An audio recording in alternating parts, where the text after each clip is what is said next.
Hari ke-45 menuju 1000 hari. Kadang itu kita kebingungan untuk memutuskan kalau kita itu mau mengerjakan apa, kita itu mau mengerjakan kita itu mau bagaimana, tujuan hidup kita itu seperti apa. Itu kadang kita itu kebingungan karena salah satunya itu kita semakin hari semakin banyak pilihan hidup yang bisa kita kerjakan.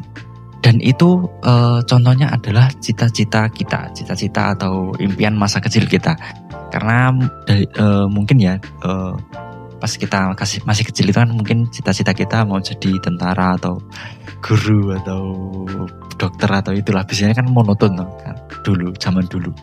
Tapi semakin bertambah usia, semakin kesini, semakin dunia semakin modern, cita-cita itu semakin beragam, menyesuaikan apa yang terjadi, menyesuaikan apa yang kita lihat. Terus ditambah ada era YouTube, era sosial media gitu, semakin beda lagi kita mau jadi orang-orang yang terkenal di sosmed dan lain-lain ya. Pokoknya itu terjadi semua karena kita semakin hari semakin banyak pilihan yang ada di depan kita dan bisa kita ambil.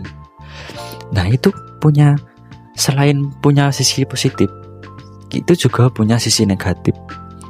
Semakin banyak pilihan, itu semakin kita kebingungan karena kita tidak ada yang menonton dari awal. Kita tidak punya pondasi mau jadi apa dari awal. Kita tidak dibimbing oleh orang-orang senior-senior kita atau guru kita atau orang tua kita dari awal mau jadi ini, terus kamu harus konsisten ini terus sampai kamu bisa.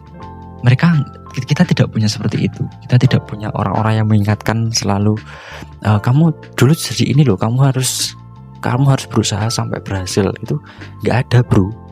Jadi semakin bertambah umur, semakin dunia semakin modern, itu cita-cita kita atau keinginan kita itu semakin berubah, menyesuaikan waktu, menyesuaikan keadaan.